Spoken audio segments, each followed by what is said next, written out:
Hi, everybody, and welcome to our third Global Feature Store Meetup.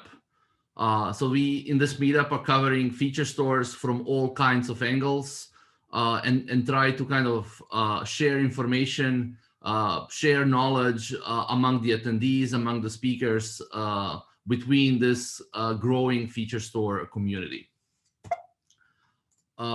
Just kind of to introduce the meetup in one slide, we are organizing a virtual vendor-neutral safe space for data scientists, data engineers, ML engineers to discuss feature store-related topics. Everybody's welcome here. Everybody's welcome to share information and kind of teach and learn from the community. Jim and myself are the organizers and started this community, and we try to keep it going on a monthly basis. My name is Davor Bonacci. I'm the CEO of Cascara, and we are one of the companies in a reasonably related space to the topic of feature stores and kind of general, machine learning and feature engineering. Jim Dowling is the CEO of Logical Clocks, which is another company in the very same space, and they are doing an awesome job with feature stores as well. And we welcome other people to join us and to participate in this growing community. Besides the kind of this meetup, we have a featurestore.org website where you can find kind of all kinds of information related to feature stores, recordings of past meetups, various blog posts on Medium. We have a monthly newsletter that shares news from the community and news kind of that is related to the space. So kind of please check out these resources, sign up for the newsletter and for the meetup page, and we'll have kind of interesting content coming up, usually on a monthly cadence. And with that, on today's meetup, we have two talks. We'll try to keep this within the bounds of an hour. So we'll have two talks of about 20 minutes each, and then a Q&A session at the end. In the first talk, Patrick and Pengyu from Airbnb will introduce Zipline, which is Airbnb's data management framework explicitly designed for feature engineering. And so I'm super excited to hear that talk. As well, we have Simba from Featureform that will describe how a virtual feature store can provide the value of a traditional feature store without having to rewrite features or dealing with vendor lock-in. So kind of that's the second talk we're going to hear in the second half of the hour. And then at the end, myself, Jim, and Simba will kind of cover any kind of Q&A session about the talks itself, about feature stores in general, or about Meetup in general. And Jim will lead that session today. And so that's our plan. That's what we plan to achieve in this hour.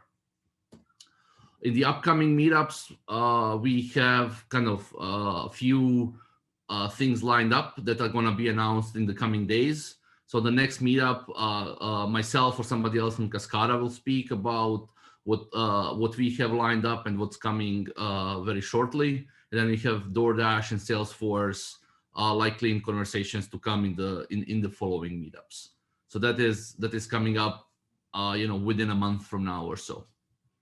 And with that, I would love to hand it over and introduce Patrick and Pengyu, who will talk to us about Airbnb and Zipline. Patrick and Pengyu, please take it away.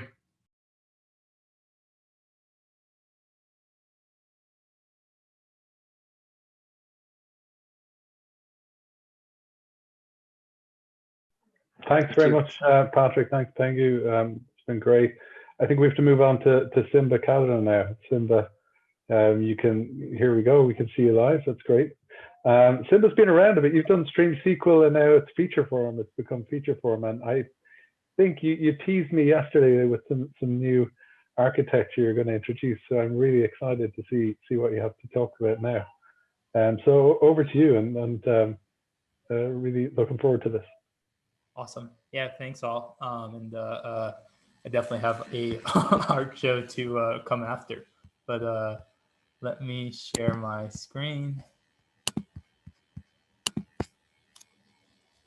All right. Can you all see this?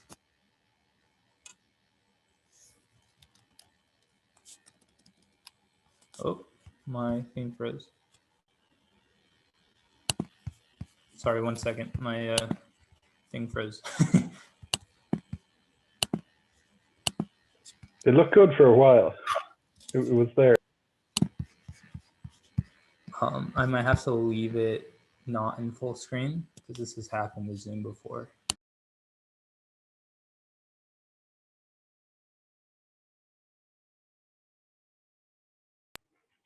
Are you going to blame? Is it Mac or PC or Linux?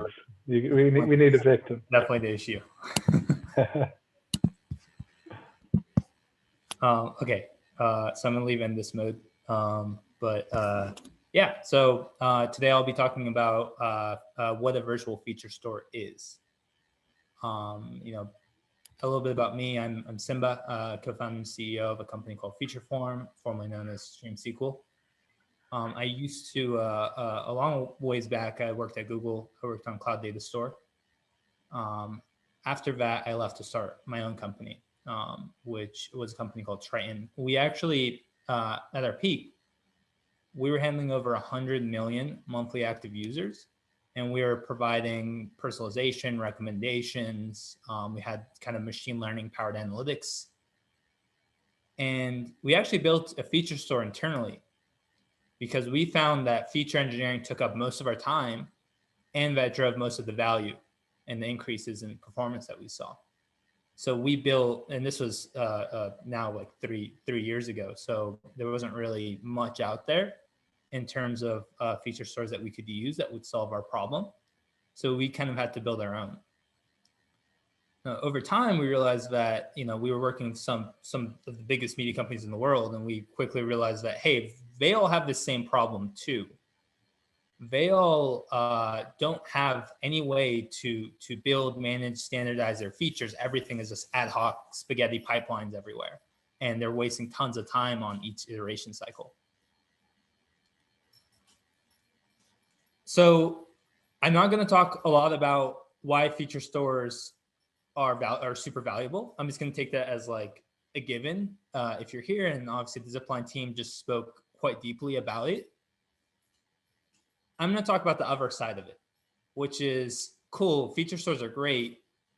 We're thinking of building one, using one, whatever. Now what? And I'm going to talk pretty heavily about the adoption costs and other drawbacks. So a little bit more background. We originally built our feature store. It was literally, we called it a declarative feature store. So it was this kind of, now I call it more like a black box, everything included feature store. It did its own processing, had its own DSL, and everything else. But I found quickly that when you go to a large company or anyone with essentially more than 20 data scientists, they ran into all the same problems trying to use it. One is they have to rewrite all of their features. So every single feature, if you use a typical feature store, you have to rewrite all of your features in their language. And then you're trapped into that language. So if they're using some sort of like subset of Spark, that's it. If you want to use Flink for some things, or you want to, whatever, you want to throw Elasticsearch in the mix, or, especially if you want to create embeddings, use transformers or other complex features, you're stuck. And then finally, above all of that, you now have this other huge Spark instance or whatever that you have to manage and maintain and pay for. So you're paying Databricks and you're paying a feature store company, or you're hosting two different Sparks or whatever. Yeah, just the overhead of that is no easy feat, or no small thing to jump over. So one thing I realized was that a typical feature store solves two problems.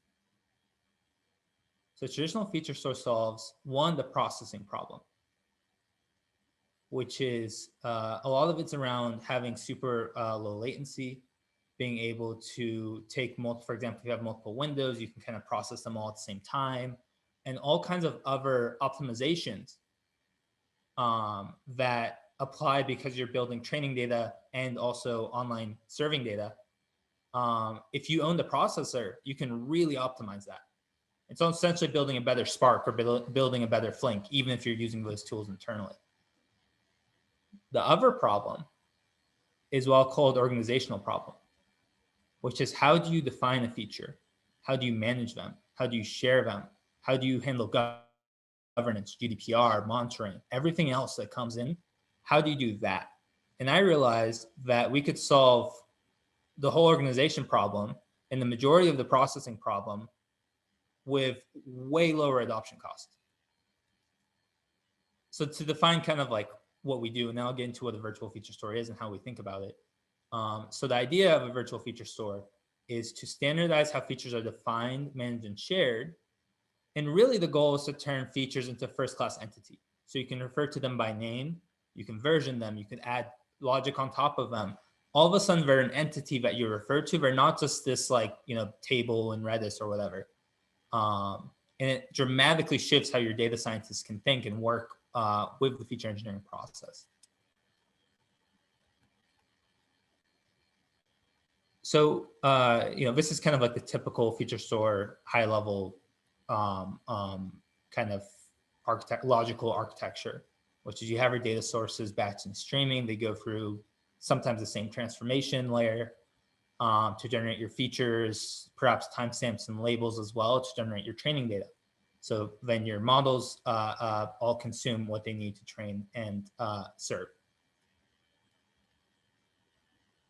One big difference of how, from a virtual feature store concept, how you think about the transformations is we define them as a DAG, where each step can refer to different pieces of infrastructure. It can literally be like a jar file for Spark. It can be a Python script. It can be, we have our own kind of DSL as well for simple kind of very feature engineering oriented transformations. And you end up with this immutable DAG. And so if you already have thousands of features, all you have to do is kind of annotate them to fit them into this DAG. So you're just organizing as opposed to rewriting.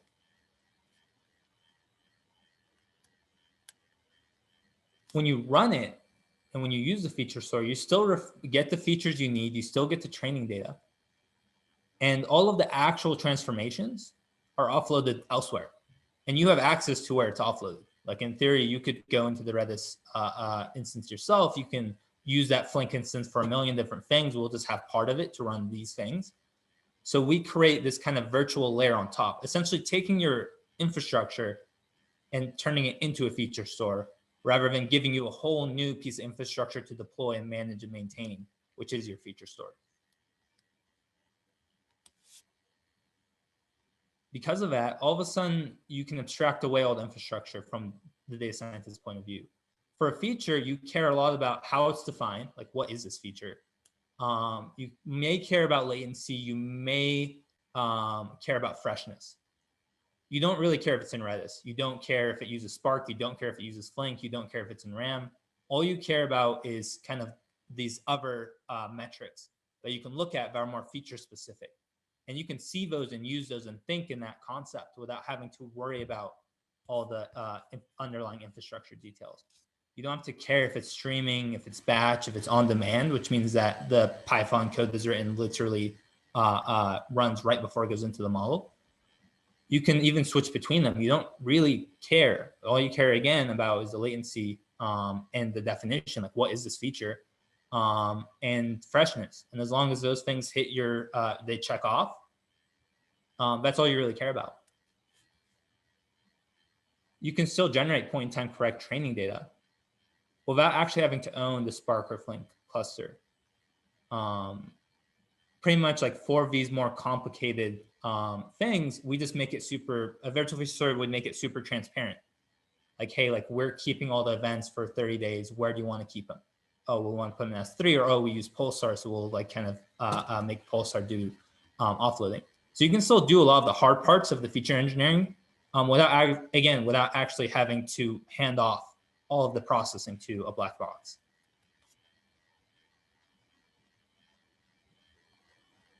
Getting into the value, kind of like, okay, like now that I have a virtual feature store, I don't have to rewrite all my features. What do I get?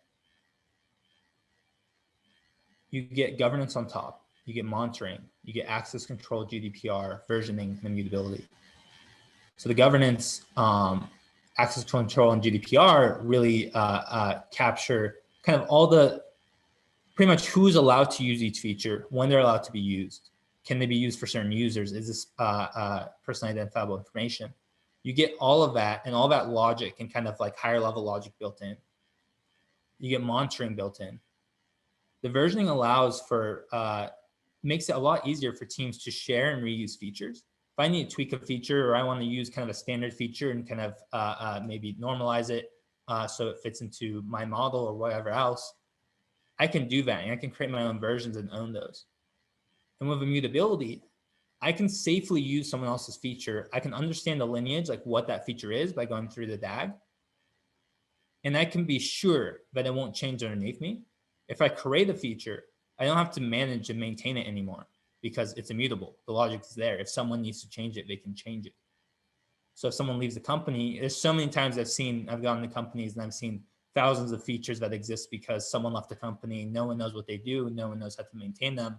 And no one wants to turn them off because who knows what will break if you turn them off. So this is all handled just because you're turning your feature engineering into a process. Features are now standardized in how they are defined and how they are used.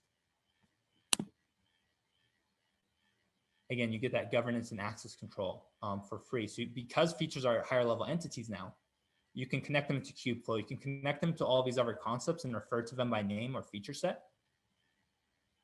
And you can add other kind of domain specific logic on top of the features. You get search and discovery and monitoring as well built in because you're still going through the API. So that stuff is still kind of connected into the feature store. And one other thing that we've thought about here quite a bit is it's typical when people implement a feature store, when they talk about feature stores, they want to make every feature public to everyone.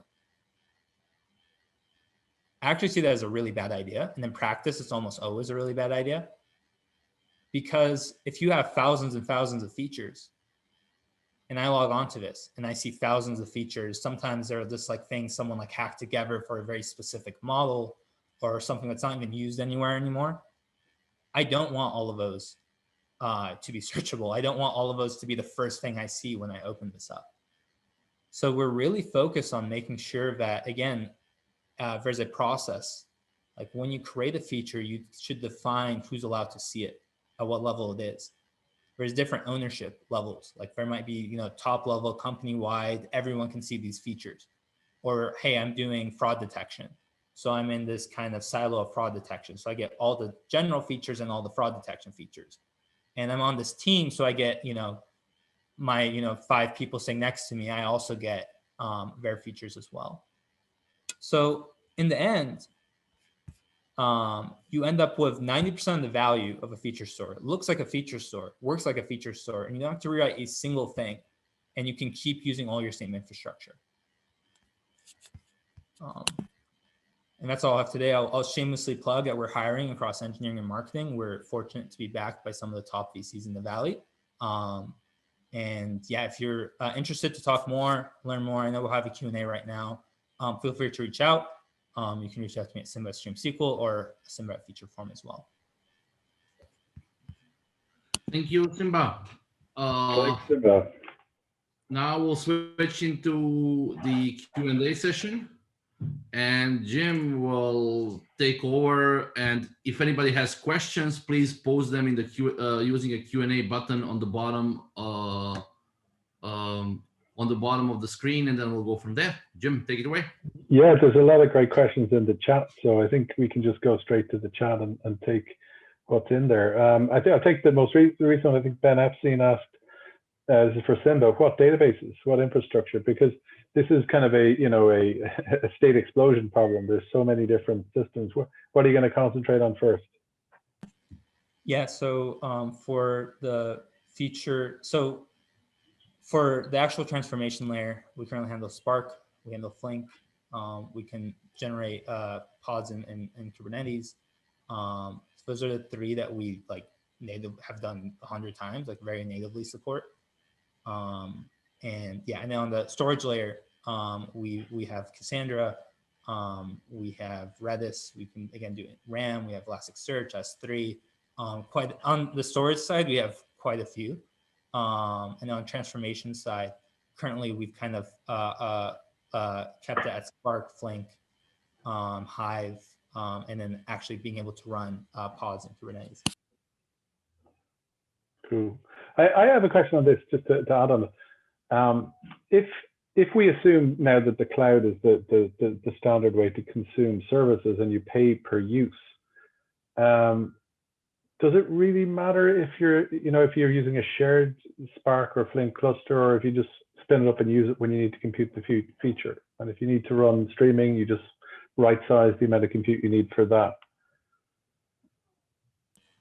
Yeah, I mean, there's two parts here. One is that, so the perspective you're looking at is the perspective of typically I only have like one Spark cluster and one Redis where my features are stored. In reality, a large organization, there's usually many, many places that features are stored in many different transformation pipelines. So part of it is also just not forcing you to kind of take all the different places things are happening and kind of shrink it into, hey, one size fits all. There's Spark and then there's Redis, and that's it. Everything is run through that. And then in terms of your question around like elastic scaling, a lot of it is that people are paying Databricks to do all of this stuff. There's a lot of different vendors and a lot of different players and a lot of different ways to do this. And rather than us saying, hey, this is the correct way to do it, we're going to manage Spark along with everything else. We'd rather just say, hey, you probably, if you're looking and not, if you're looking at a feature store, you likely already have this problem, but that means you've already been generating your features yourself, probably for years now. So you kind of know how to generate your own features. What you're looking for is, how do I now do it better? How do I manage them? How do I kind of keep track of them, versioning, all this other stuff that comes on top? And so that's where we put our focus in. Can we solve that problem while dramatically dropping adoption cost? Yeah, I just follow up a little bit. I think this is a really great idea, particularly if it's open source. This could be huge adoption, but you're building a company. So what's your stance on the open source aspect of this? Yeah, we're working on open sourcing huge chunks of it. The short is that we're figuring out how to open source as much as we can while also still being able to be a commercially viable business. We want, small, mid-sized companies to be able to use this without having to, talk to us if they don't want to. But yeah, so the short answer is that we're figuring out our strategy, but we do plan to open source a huge, huge chunk of it. All right. There is another QA. How does access control for features work, from Ben Romney? If you can see it, you can answer live, especially if I'm just poking around in discovery. Do I have to request access to dozens and dozens of features and wait for all those approvals before I can explore the data? What's your answer to that, Simba? Yeah, so one thing that we've purposely done is that we've allowed people to kind of code in their process, define their process of how they want to do access control. If you want it so that everyone can access everything and whatever, you can do that. If you want ownership, we have the ownership idea too, where who owns what and who owns like kind of what level and what team and organization do you fit in. Typically what we see done is that there's like kind of organization-wide, silo-wide, team-wide, and then that's usually, and then you have your individual, which is the stuff that you're hacking on. And so you kind of get access to everything up there. If you want to go outside of that, you have to request access, but you probably won't even be able to see those features anyway. Part of that is also, hey, if we have a company or a part of the company doing fraud detection, they might be dealing with credit card data.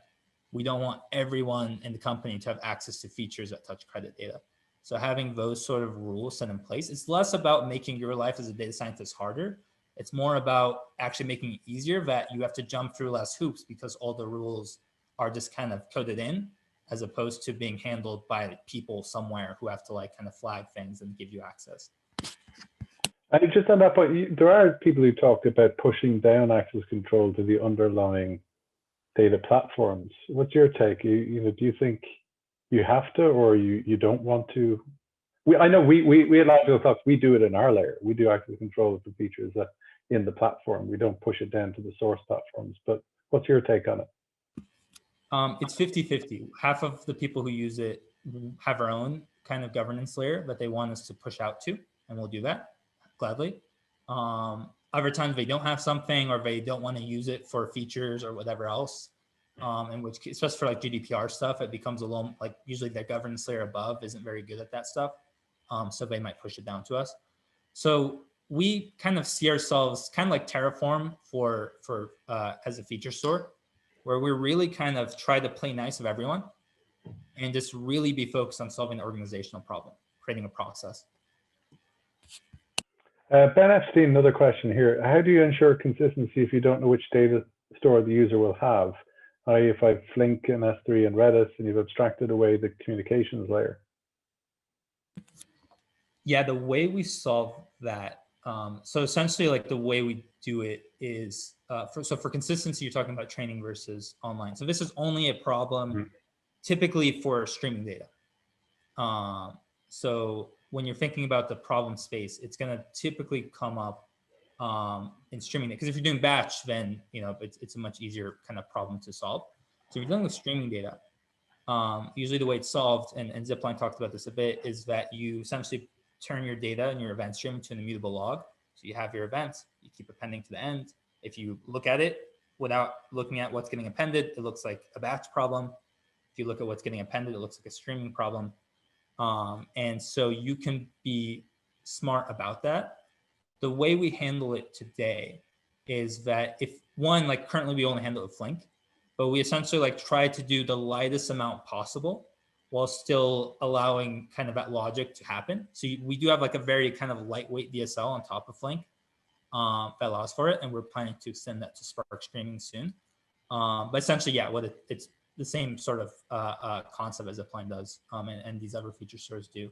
We're just trying to do it in the most transparent and lightweight possible. Okay. I'm going to open up a question because there's some other really good questions in the chat from earlier. So Janali Wren asked the question, and this is this is to everyone on the panel. Building on top of this, what's the best practices to build a feature store? That's a great question. For example, top-down defining feature families or feature groups or feature sets, and then add individual features, or do it the other way around, bottom up, add individual features and then group them together into feature families on a project by project basis. Does anyone want to take that straight up? How best to do this? I can speak on it for a second. We do it, and I've seen it done both ways. We do it individual features up to feature sets. The way the reason for there to exist both is feature sets are usually kept in line with the models. They're versioned and tagged in line with the model, and it's like one model per one feature set. It's typically how I see it. The reason why you don't want to make all of your features exist in a feature set is you want to be able to share, mix and match. You don't want all of, the whole idea of like sharing and discovering and being able to reuse and iterate implies that the features themselves are individual entities they should refer to as such. I have a question on that because we don't do it that way. So we don't have a one-to-one mapping between feature sets and models. So in fact, the whole point of it is we abstract away groups of features, we call them feature groups, from the models so that you basically have something in the middle we call training data. Training data sets to models, yes, typically one-to-one. But the features, the groups of features, we reuse them across the training data sets. So you can have 100 training data sets, but only 10 feature groups. You have 1,000 training data sets only. So we're trying to abstract away the pipelines that build these feature groups from the selecting of features and joining them together to create training data. What's your thought on that? Because and just to answer the question originally, we believe in feature groups, not in individual features, because you typically read up from a table, a set of columns. You don't typically read one at a time. That's kind of the way we look at it. To answer the question. Yeah. So maybe one thing to make clear is there's two ways to pull the features. You can call an array of feature names, or you can just take an array of feature names and essentially alias them as a feature set. When you alias them as a feature set, you get extra governance and monitoring rules you can add just on top of the feature set and versioning just on top of the feature set. So it's more of, again, it's organizational thing. So typically how I see it done is people will create a feature set and keep those in line of models. So if you roll back a model, you also roll back the feature set. So you use the right version. Okay, so your feature set is our training data set in our worldview anyway. Okay. Yeah, it's probably just, I think, a different way to split it up. Yeah, I think in the community in general, we have this issue that we have different naming conventions for different things. So that can be confusing to people outside. I want to add a few words on that kind of top level question. What are the best practices to build a feature store? Here, I want to say, like, if anybody is starting to build a feature store today, the first question should be why, and is that the smart thing to do right now? I'd say, when certain projects have started, years ago, there were no other options. But this is not something that can be done easily, quickly, by stitching together lots of systems, and then somehow good results are going to come. I think if anybody wants to start building a feature store today, I think they should seriously consider the motivations for doing so. And I don't know that, how would that conversation, I kind of understood the question a bit differently, Davor. It was more like, how do I design these sets or groups of features, which is kind of a different. And I guess we can see here right now that it depends on the system you're using, Yep. So if you're using Featureform, they have the feature as the unit of kind of abstract, that reusability, and at least in Logicbox and HubSpot, we have the feature group as the unit of kind of abstraction that for ingesting data. Totally. So I think it depends. Yeah. Yeah, we build all those things as well. So we totally agree with all of that. Yeah. The way I think about is separating perhaps computing features from managing features and managing feature sets or feature groups or projects, however you want to call it in a particular terminology. And so kind of that compute part of the features is one kind of significant part. But then this governance part is a separate problem that, may have different solutions, but I won't go into that kind of at the time. What I was trying to say was more around thinking about computing features and managing defining features in a slightly separate way.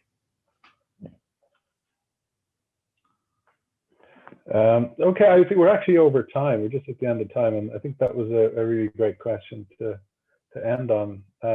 Thank you everyone for joining.